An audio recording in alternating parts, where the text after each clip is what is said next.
Сәлем достар. Сіздермен мен Али Баба, бүгін керемет сірнемен бөліскім кеп отыр. Аяқ асты үйге қонақ келсе осыны пісірініз. Түк қиындығы жоқ, видеодағындай қайталасам болғаны. Тіркелуді ұмытпа. Өте қуанып қаламын.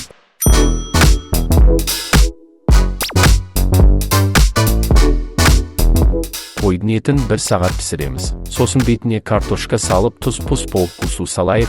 Бетіне разочка қылып қамыр илесеңіздер болады. Немесе магазиннен асқабақ пен манты дізіп қоямыз 45 минутқа.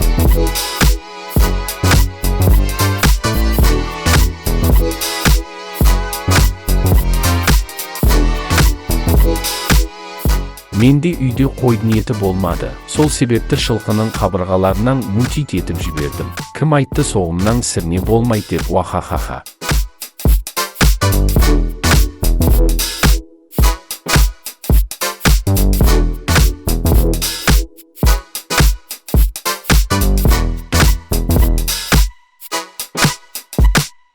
Бар болғаны осы.